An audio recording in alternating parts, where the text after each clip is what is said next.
बिस्मिल्लाहिर्रहमानिर्रहीम अस्सलाम वालेकुम। MTH 302 के लेक्चर में मैं आपको वेलकम करता हूं। आज के लेक्चर में हम बात करेंगे सबसे पहले ग्राफिंग डाटा के बारे में कि हम डाटा को ग्राफ किस तरह कर सकते हैं। इसके लिए हम देखेंगे हिस्टोग्राम, देखेंगे बार चार्ट के बारे में, देखेंगे पाई चार्ट, देखेंगे फ्रीक्वेंसी पॉलीगॉन, देखेंगे फ्रीक्वेंसी पॉलीगॉन की मदद से हम कैसे जो ना डाटा को ग्राफ करते हैं।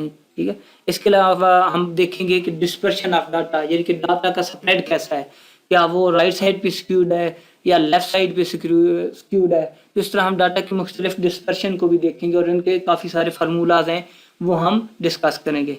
तो चलिए चलते हैं लेक्चर की जानिब। और दोस्तों, लेक्चर पे जाने से पहले अगर आपने मेरे चैनल को सब्सक्राइब नहीं किया तो मेरे चैनल को सब्सक्राइब करें और अपने दोस्तों के साथ शेयर भी करें। तो चलिए चलते हैं लेक्चर की जानिब।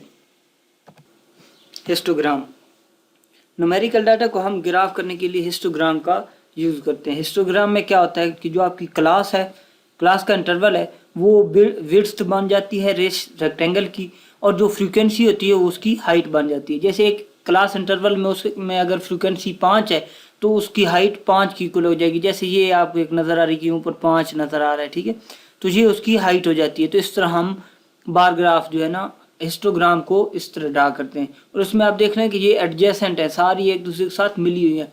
और इनमें क्लास इंटरवल का जो मिड पॉइंट होता है वो हमेशा इधर लिखते हैं। ठीक है, नीचे ये जो आपको एक्स एक्सिस के नाम नजर आ रहा है, ये वाई एक्सिस के नाम आप इसमें फ्रीक्वेंसीज लिखते हैं। ठीक है, आगे है मेजर्स ऑफ सेंट्रल टेंडेंसी, यानी कि आप मीन वैल्यू कैसे फाइंड कर सकते हैं, कौन कौन से तरीके हैं।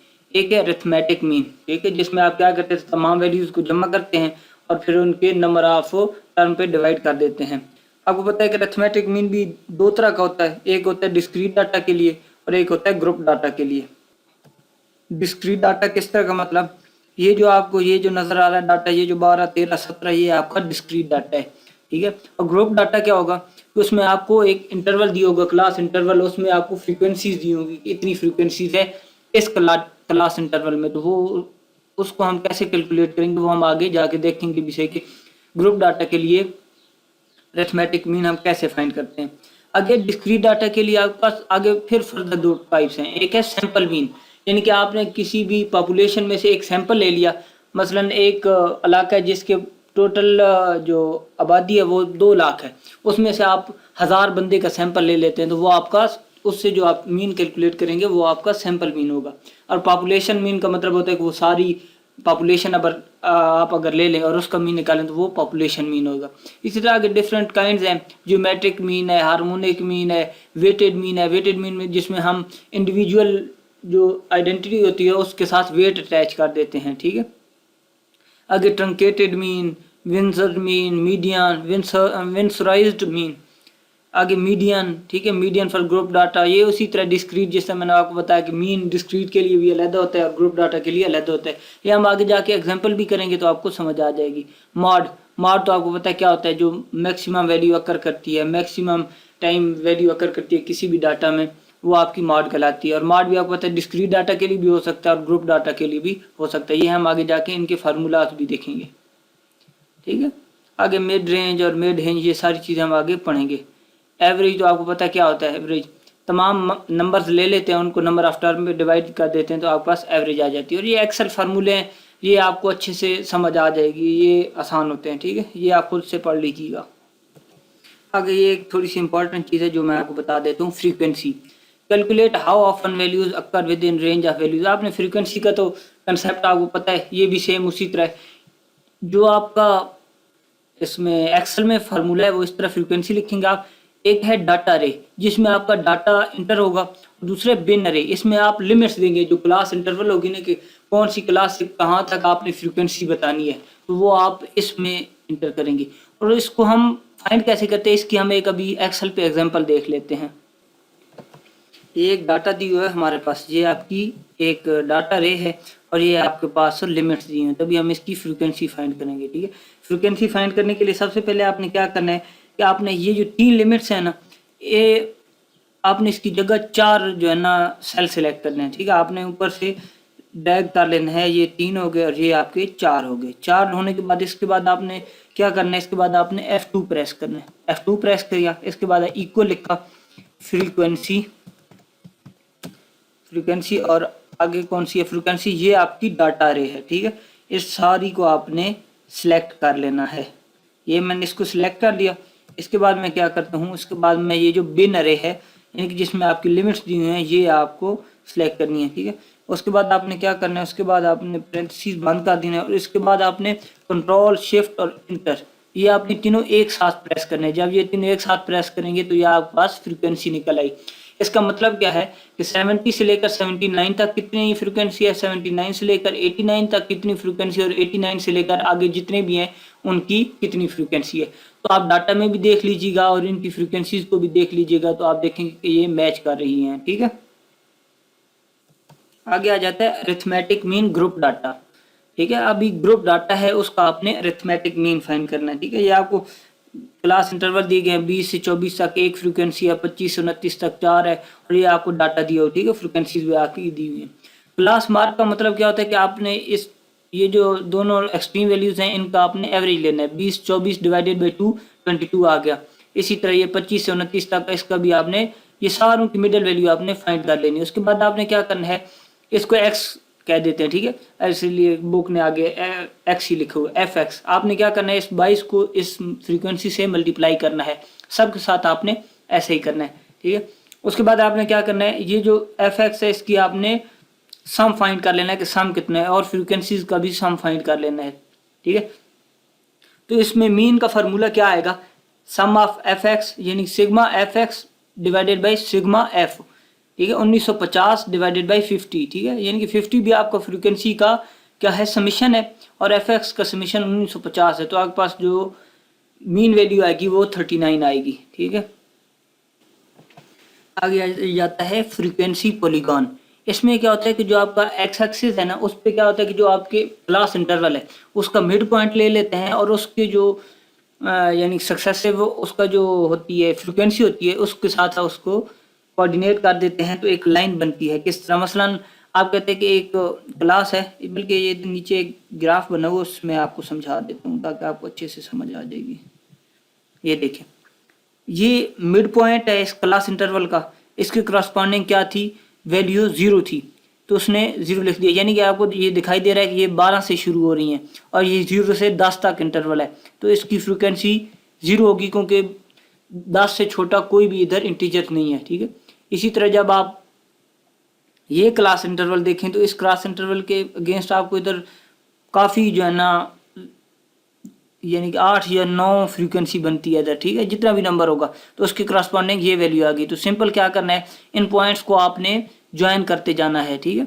जिधर आपका मिड पॉइंट और फ्रीक्वेंसी मैच करते हैं उस जगह आपने डॉट लगा देना और उसको लाइन यानी उन पॉइंट्स को आपने ज्वाइन कर देना है। तो आपके पास इस तरह की एक कर्व बनेगी, कर्व कह रहा हूँ, इस तरह के ग्राफ बनेगा जिसको फ्रीक्वेंसी पॉलीगॉन कहेंगे, ठीक है। आगे आ जाता है कम्युलेटिव फ्रीक्वेंसी। ये हमने पीछे पढ़ा भी था। कम्युलेटिव फ्रीक्वेंसी क्या होती है कि जो आपकी रिलेटिव फ्रीक्वेंसी है वो आप नेक्स्ट जो रिलेटिव फ्रीक्वेंसी उसमें ऐड करते जाते हैं तो आपके पास कम्युलेटिव फ्रीक्वेंसी आ जाती है। जैसे एक ये आपके पास एग्जांपल उसने दी हुई है, ये आपकी कम्युलेटिव फ्रीक्वेंसी किस तरह आएगी, ये आपके पास फ्रीक्वेंसी दी हुई है तो इसकी रिलेटिव फ्रीक्वेंसी क्या बनती है 15%। कैसे, 3 बाई टोटल जो आपकी फ्रीक्वेंसी है वो ज़रब 100 तो आपके पास जो रिलेटिव फ्रीक्वेंसी आएगी वो आपके पास 15% आ जाती है, ठीक है। इसी तरह 15 में से फिर जब 9 की रिलेटिव फ्रीक्वेंसी को ऐड करेंगे तो आपके पास 45 आ जाएगा। इसी तरह करते करते और कम्युलेटिव फ्रीक्वेंसी और कम्युलेटिव की जो लास्ट फ्रीक्वेंसी होती है वो हमेशा 100 आती है, ये आपने याद रखना है, ठीक है। आगे एक और कंसेप्ट आ जाता है कम्युलेटिव पॉलीगॉन ओजाइव। इसमें क्या होता है कि आपका पहले तो हम कह रहे थे ना कि मिड पॉइंट से हम लाइन ड्रा करते थे तो एक ग्राफ बनता था। तो हम अभी क्या करेंगे, अभी जो उसकी इनिशियल लिमिट है ना उससे आपने ग्राफ को ड्रा करना है तो वो ग्राफ हो आपका कम्युलेटिव फ्रीक्वेंसीज वाला ग्राफ होगा, ठीक है। यानी इसमें आपने कम्युलेटिव फ्रीक्वेंसी को प्लॉट करना है, ठीक है। आगे देख लेते हैं, इसका ग्राफ आपको दिखाता हूँ तो आपको समझ आ जाएगी। ये देखें, ये जो आपकी इनिशियल लिमिट होती है उससे आपने शुरू करना है और आगे जो कम्युलेटिव फ्रीक्वेंसीज है उसको आपने ऐड करते जाना तो ये आपका 100 पे आके एंड हो जाएगी। ये कम्युलेटिव फ्रीक्वेंसी आपको पता है कि जो लास्ट फ्रीक्वेंसी कम्युलेटिव होती है वो आपकी हमेशा 100% होती है, ठीक है, यानी कि 100 होती है। तो ये उसका ग्राफ है और इसको हम क्या कहते हैं, ओजाइव कहते हैं, ठीक है। आगे आ जाता है कि हम यूनिवेरिएट डाटा जिसमें एक ही कैटेगरी हो, ठीक है, जैसे number of students in A school, ये एक ही कैटेगरी है। तो इस तरह के जो डाटा है उसको हम ग्राफ कैसे करेंगे, तो उसके लिए आगे आपको बता रहा है, कैटेगरीज बता रहा है, tabulating data, the summary table, graphic data, pie chart, bar chart, Preeto diagram, ये आगे हम देख लेते हैं। समरी टेबल क्या होता है कि आपने इंग्लिश में देखा है कि समरी होती है, या उर्दू में देखा है कि खुलासा होता है। खुलासा बेसिकली क्या होता है, जो मेन पॉइंट्स होते हैं उनको आपने समराइज किया होता है, ठीक है। जिस तरह आपको ये एक समरी दी हुई है, ठीक है, ये कोई इन्वेस्टमेंट की कैटेगरी है, उसके मुख्तलिफ अमाउंट्स जैसे स्पेंड की गई हैं, तो उसका एक ये आपको समरी सी दिखाई गई है, ठीक है। तो समरी टेबल हम इस तरह ड्रा करते हैं। आगे आ जाता है बार चार्ट, ठीक है। बार चार्ट में क्या होता है, ये जो आपकी ये बार नज़र आ रही हैं, ठीक है, ये बार्स आपकी जितनी इन्वेस्टमेंट आपने की होती है उसके हिसाब से शो हो रही होती है, यानी कि इसकी फ्रीक्वेंसी या इस बार चार्ट की जो लेंथ होती है, ये हमेशा जितना उस कैटेगरी में आपने इन्वेस्ट किया होता है ये उसको शो कर रही होती है, ठीक है। तो ये बार चार्ट में हम इस तरह डाटा को शो करते हैं, ठीक है। ये आपको दिखाई दे रही है हॉरिजॉन्टल है, ये वर्टिकल भी हो सकता है, ठीक है। इसमें मुख्तलिफ कैटेगरीज भी ऐड की जा सकती है, लेकिन अभी चूंकि हम वन वेरिएबल डाटा की बात करें तो इस वजह से ये एक ही जो है ना कैटेगरी की बात कर रहा है, ठीक है। आगे आ जाता है पाई चार्ट। पाई चार्ट में मुख्तलिफ आपको प्रोपोर्शन दिखाई जाती हैं कि कितने प्रोपोर्शन कौन सी चीज़ पे इन्वेस्ट हुआ है, ठीक है। जैसे आपको ये बता रहा है सेविंग आपकी 15% है, स्टॉक आपका 42% है, CD 14% है, ठीक है। ये आपको परसेंटेज फॉर्म में दिया, ये 360 पूरा सर्कल है, इसमें मुख्तलिफ प्रोपोर्शन है जो आपको बता रहे हैं कि इतने परसेंट जो है ना किसी भी एक कैटेगरी के लिए हमने प्रोपोर्शन रखा हुआ है, ठीक है। आगे आ जाता है प्रीतो डायग्राम। इसमें क्या होता है कि आपके पास जो रिलेटिव फ्रीक्वेंसीज दी होती हैं, आपने इनिशियल को यानी कि ये जो पहली फ्रीक्वेंसी है इसको इनिशियल के तौर पर यहाँ से आपने ग्राफ को शुरू करना है, और इसमें आगे जो फर्दर आगे वाली जो फ्रीक्वेंसीज हैं उसको आपने ऐड करते जाना है, जैसे कम्युलेटिव फ्रीक्वेंसी में करते हैं। तो आपके पास ये एक यानी कि ये वाली साइड जो है आपकी, ये इंडिविजुअल बार जो है ना आपकी रिलेटिव फ्रीक्वेंसीज हैं, और ये जो आपको ग्राफ नजर आ रहा है ये आपका कम्युलेटिव फ्रीक्वेंसी का ग्राफ है। तो इस तरह हम प्रीतो डायग्राम भी ड्रा कर सकते हैं। अगर हमारे पास डाटा एक से ज़्यादा कैटेगरीज का हो तो हम क्या करते हैं, हम बाईवेरिएट डाटा टेबल यूज़ करते हैं, और इसमें जो सबसे पहला है वो आपका है कॉन्टीजेंसी टेबल। इसमें आपको ये दिखाया गया है कि ये मुख्तलिफ कैटेगरीज हैं, stock, bond, CD, saving, total, ठीक है। और इसमें मुख्तलिफ इन्वेस्टर्स हैं, ठीक है, और उनकी परसेंटेज भी लिखी हुई है कि किसने कौन सी चीज़ में कितना इन्वेस्ट किया है। तो इस तरह हम देख रहे हैं कि आप बड़े अच्छे तरीके से आप कंपेरिजन भी कर सकते हैं और इनको आपने ग्राफ भी है यानी कि प्लॉट भी कर दिया है। तो इस तरह हम बड़े जल्दी से कंपैरिजन कर सकते हैं कि किसने किस चीज़ में कितना इन्वेस्ट किया है, ठीक है। तो ये हम कॉन्टीजेंसी टेबल की मदद से कर सकते हैं। आगे आ जाता है साइड बाई साइड चार्ट। इसमें आपको ये देखें मुख्तलिफ कैटेगरीज के मुख्तलिफ कलर देकर हर बंदे की इन्वेस्टमेंट को इधर शो किया हुआ कि किसने किस कैटेगरी में कितना इन्वेस्ट किया हुआ है। तो ये मुख्तलिफ कलर देकर भी हम ग्राफ ड्रा कर सकते हैं, जिससे हमें आसानी से पता चल जाता है कि तीनों बंदे में से किसने किस कैटेगरी में सबसे ज़्यादा इन्वेस्ट किया है, ठीक है। आगे आ जाता है ज्योमेट्रिक मीन। ज्योमेट्रिक मीन क्या होता है कि आपके पास बिलफर्ज x1 से लेकर xn तक वैल्यूज हैं, ठीक है। आपने सबसे पहले क्या करना है, इनका प्रोडक्ट ले लेना है, और जो जितनी वैल्यूज हैं और उतने का आपने स्क्वायर रूट अप्लाई कर देना है। इसी वजह से ये रेज़ टू पावर 1/n लिखा हुआ है, ठीक है। मसलन इसमें अगर 3 वैल्यूज हैं तो इधर 1/3 आ जाएगा, इधर 4 वैल्यूज हैं तो इधर 1/4 आ जाएगा, जिसमें इसमें इसने 3 वैल्यूज दी हैं और इनका आपने सिंपल क्या करना है, ज्योमेट्रिक मीन निकालना है। तो इसमें क्या करेंगे, तीनों वैल्यूज को मल्टीप्लाई करेंगे और रेज़ टू पावर 1/3 कर देंगे, क्योंकि ये 3 वैल्यूज हैं, तो आपके पास ज्योमेट्रिक मीन आ जाएगा। हार्मोनिक मीन क्या होता है, ऊपर आप नंबर ऑफ टर्म लिख देते हैं डिवाइडेड बाई, और जितनी भी वैल्यूज हैं उनको इन्वर्स लेकर और उन सबको प्लस कर देते हैं और डिवाइड कर देते हैं n पे, जैसे n over summation of 1/xi, ठीक है। यानी कि ये आपके पास 3 वैल्यूज दी हुई हैं, तो सबसे पहले क्या करेंगे, 1/10 ये नीचे लिख दिया, फिर 1/8 लिख दिया, फिर 1/6, इन तमाम को ऐड कर दिया और 3 पे डिवाइड कर दिया, तो आपके पास आंसर 7.66। ये हार्मोनिक मीन का फार्मूला है। ये फार्मूले आप याद कर लीजिएगा, तो आप कोई भी आपके पास अगर क्वेश्चन आ जाएगा तो आप आसानी से सॉल्व कर सकेंगे। आगे आ जाता है क्वार्टाइल्स, यानी कि क्वार्टाइल किससे निकला है, क्वार्टर से, ठीक है। Quartile divide data into 4 equal parts, ठीक है। फर्स्ट क्वार्टाइल का मतलब क्या होता है, number of term n+1 divided by 4। Second quartile का मतलब क्या होता है 2 इंटू n+1/4, और थर्ड क्वार्टाइल का मतलब क्या होता है 3 इंटू n+1/4। ठीक है, ये आपका डिस्क्रीट डाटा के लिए था। अगर ये क्वार्टाइल्स हम डिस्क्रीट डाटा में किस तरह फाइंड करते हैं, वो ये आपके फार्मूलाज हैं। ठीक है, इनको आपने अच्छे से याद रखना क्योंकि इसमें से क्वेश्चन आ सकता है, ये बड़े इंपॉर्टेंट फार्मूलाज हैं। आगे ग्रुप डाटा। ग्रुप डाटा के लिए क्या है कि फार्मूला चेंज हो जाता है। आई एच क्वार्टाइल, यानी कि आई एच से मुराद है कि इधर 1 करेंगे तो फर्स्ट क्वार्टाइल आ जाएगा, 2 करेंगे तो 2 क्वार्टाइल आ जाएगा, इस तरह। ठीक है, L plus H over F summation F over 4 times I minus C F. ठीक है, एल से क्या मुराद है लोअर बाउंड्री। ठीक है, यानी कि जिसमें आप देखेंगे कि जिसमें आपका क्वार्टाइल अकर कर रहा होगा उसकी जो लोअर बाउंड्री होगी उस क्लास की, वो आपने ले लेनी है। ये आगे एग्जांपल करेंगे तो आपको अच्छे से समझ आ जाएगी। ठीक है, एल इक्वल लोअर बाउंड्री और एच आपकी क्या है विड्थ ऑफ क्लास इंटरवल। ठीक है, ये जो एच है ये आपका विड्थ ऑफ क्लास इंटरवल है, और सी एफ क्या है क्युमुलेटिव फ्रीक्वेंसी है उसी क्लास इंटरवल की जिसका आप यानी कि जिसमें क्वार्टाइल आपका एग्जिस्ट कर रहा है।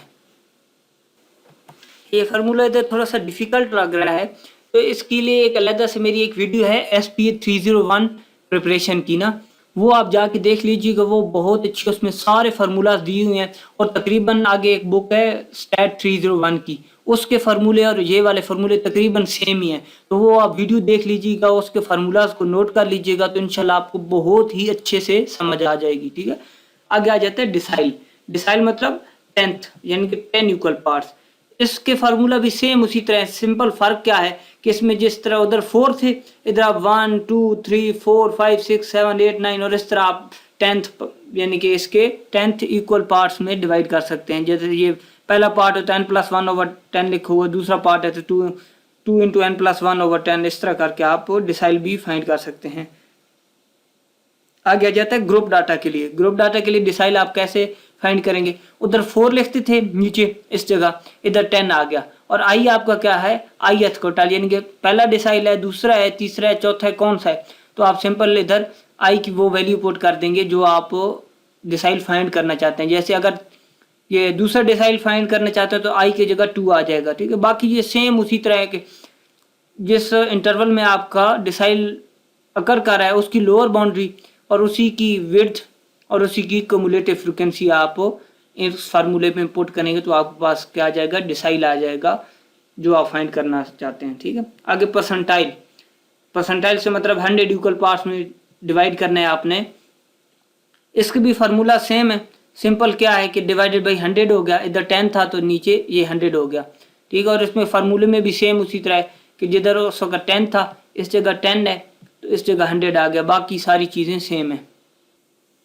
आगे आ जाता है सिमेट्रिकल डिस्ट्रीब्यूशन। सिमेट्रिकल डिस्ट्रीब्यूशन क्या है कि आपका डाटा किस साइड पे ज़्यादा है। ठीक है, आया वो लेफ्ट साइड पे ज़्यादा है, राइट साइड पे ज़्यादा है, किस तरह। अगर तो आपका मीन, मीडियन और मॉड ये तीनों वैल्यूज फाइंड करें और ये बराबर आ जाएं तो आपका बिल्कुल सिमेट्रिक होगा, यानी कि ना मिडिल वैल्यू से लेफ्ट साइड पे आपका ग्राफ स्क्यू करेगा और ना राइट साइड पे, बिल्कुल सिमेट्रिक सी शेप होगी। ठीक है, इसी तरह है टिल्ट टू लेफ्ट। अगर मीन आपका मीडियन से ज़्यादा और मीडियन आपका मॉड से ज़्यादा है तो आपका ग्राफ लेफ्ट साइड पे टिल्ट करेगा। और अगर नेगेटिव स्क्यू डिस्ट्रीब्यूशन है, ठीक है, दूसरी तरफ है तो आपका mod less than median, median less than mean होगा। ठीक है, सॉरी ये ऊपर वाला जो है ये इसको टिल्ट लेफ्ट को नेगेटिव स्क्यूड भी कहते हैं। ठीक है, ये ऊपर वाले के लिए है कि वो स्क्यू करेगा लेफ्ट साइड पे तो वो आपका नेगेटिवली स्क्यूड होगा। ये आप आसानी से इस तरह याद रख सकते हैं कि 0 से लेफ्ट साइड पे क्या होता है आपके नेगेटिव नंबर होते हैं तो वो क्या होगा नेगेटिवली स्क्यूड डिस्ट्रीब्यूशन होगी। और आपको पता है कि 0 से राइट साइड पे क्या होता है आपके पॉजिटिव नंबर होते हैं तो इसलिए इसको पॉजिटिवली स्क्यूड डिस्ट्रीब्यूशन भी कहते हैं, जिसको टिल्टेड राइट भी कहते हैं। और इसमें क्या होता है मॉड आपका मीडियन से कम होता है और मीडियन आपका मीन से कम होता है। ठीक है, एक एम्पिरिकल रिलेशन है। ये एम्पिरिकल रिलेशन से मतलब क्या है कि बहुत दफ़ा जब भी ग्राफ को ड्रा किया जाता था तो वो एक सर्टन पैटर्न जो है ना उसको फॉलो करता है। तो वो एक उन्होंने फार्मूला बना दिया, वो कौन सा है mean minus mod equal 3 times mean minus median. ये आपका फार्मूला है, इसकी मदद से भी आप फाइंड कर सकते हैं कि आपका ग्राफ कौन सा है, मतलब लेफ्ट साइड डिस्ट्रीब्यूशन है, राइट साइड पे है, कौन सा है। और ये किसके लिए है मॉडरेटली स्क्यूड एंड यूनिमॉडल डिस्ट्रीब्यूशन। ठीक है। यानी कि ये मॉडरेटली स्क्यूड के लिए, ऐसा ना हो कि एक्सट्रीमली स्क्यूड और उसके लिए आप ये फार्मूला यूज़ करें, तो एक्सट्रीमली स्क्यूड के लिए आप ये फार्मूला नहीं यूज़ कर सकते, ठीक है। ये आपको एक एग्जांपल दी हुई है कि मॉड आपका 15 है, मीन आपका 18 है, तो आपने मीडियन फाइंड करना है। Median equals 1/3 times mod plus 2 mean. ये इसी फार्मूले को रीअरेंज करके लिखा होता है, पास 17 आ गया, और जो कि क्या है आपका मीडियन है। आगे है ट्रेम्ड और ट्रंकेटेड मीन, ठीक है। इसमें क्या होता है, आप दोनों तरफ से क्या करते हैं, दोनों तरफ से इक्वल नंबर ऑफ टर्म को डिस्कार्ड कर देते हैं, तो वो आपका ट्रंकेटेड मीन कहलाएगा। जैसे नीचे एक एग्जांपल आपको, बल्कि इधर एग्जांपल दी हुई नहीं, चलिए ये नीचे देख, बल्कि हाँ ये नीचे एग्जांपल दी हुई है ना, फाइंड ट्रेम्ड एंड विंसराइज्ड मीन। इसमें क्या करते हैं कि बिलफर्ज ये आपने 9.1 इधर से खत्म किया, तो इधर से भी आप 9.1 इधर से खत्म किया, तो इधर 9.9 आप डिस्कार्ड कर दें, ठीक है। तो इसके बाद आप इसकी Q1 फाइंड कर सकते हैं, Q2 Q3 ये सारी चीज़ें आप फाइंड कर सकते हैं। और आपको पता है Q2 क्या होता है, मिडल वैल्यू होता है। क्योंकि क्वार्टाइल अगर किसी भी आप डाटा को 4 हिस्सों में डिवाइड करें, तो पहला 25% होगा, दूसरा 25% उसमें ऐड करेंगे तो 50% हो जाएगा, तीसरा 75 पे होगा, और चौथा तो फिर आपको पता है कि 100% पे होता है, इसलिए फोर्थ जो है ना वो डिटरमाइन ही नहीं करते। तो Q2 आपका बेसिकली क्या होता है, मीडियन होता है, ठीक है। आपने डाटा को अरेंज कर दिया असेंडिंग ऑर्डर में, और इसमें आपने सिंपल क्या किया, 9.1 और 9.9 को डिस्कार्ड कर दिया, बाकी वैल्यूज़ को ऐड किया, तो आपके पास क्या आ जाएगा, Q1 भी आ जाएगा, Q3, और इस तरह आप जितनी भी चीज़ें फाइंड करना चाहते हैं इस तरह आप कर सकते हैं। आगे है विंसराइज्ड मीन। इसमें क्या करते हैं, आपके पास ये ट्रेम डाटा निकला हुआ है ना, इसमें सिंपल क्या करते हैं, ये जो आपकी एक्सट्रीम वैल्यूज़ है 9.2 इसको एक दफ़ा ऐड कर देते हैं, और 9.3 इसको भी एक दफ़ा ऐड कर देते हैं, तो इस तरह जो आपके पास मीन निकलता है उसको हम क्या कहते हैं, विंसराइज्ड मीन कहते हैं, ठीक है। और इसमें आपको पता है कि जब ये वैल्यूज़ 6 हो जाएंगी तो नीचे डिवीजन बाय 6 हो जाएगा, ठीक है। Dispersion of data. The degree to which numerical data tend to spread about an average is called dispersion of data. यानी कि आपकी मिडल वैल्यू से डाटा कितना कितना स्प्रेड हुआ है, वो हम किस तरह फाइंड करेंगे, वो हम डिस्पर्शन ऑफ डाटा की मदद से फाइंड कर सकते हैं कि डाटा अपनी जो मिडल वैल्यू उससे कितने फासले पर है, ठीक है। Types of measure of dispersion. Dispersion को मेजर करने के कितने तरीके हैं, एब्सोल्यूट मेजर और रिलेटिव मेजर, ठीक है। आगे आ जाता है dispersion of data absolute major. Absolute major में कौन कौन सी चीज आती है, रेंज आती है, क्वार्टाइल डेविएशन आती है, मीन डेविएशन, स्टैंडर्ड डेविएशन और वेरिएंस, ठीक है। ये आगे हम जाके इसके फार्मूलाज भी देखेंगे और इनको कैलकुलेट भी करेंगे। Types of relative major. Relative major में कौन कौन सी टाइप्स आती हैं, कोफिशिएंट ऑफ रेंज आ जाता है, कोफिशिएंट ऑफ क्वार्टाइल डेविएशन आ जाता है, कोफिशिएंट ऑफ मीन डेविएशन आ जाता है, और कोफिशिएंट ऑफ वेरिएशन आ जाता है। दोस्तों ये जो जितने भी फार्मूलाज हैं जो इधर दिए हैं, ये आपको कोई तरतीब से नहीं मिलेंगे इस बुक में। ये थोड़ा सा मसला है कि इसमें आपको कोई भी टॉपिक ऐसा लगता है जैसे अधूरा सा है। तो इन सब के जो फार्मूलाज हैं इसको मैंने एक अलग सी वीडियो में बना के रखा है, ST301 प्रिपरेशन के नाम से, है ना।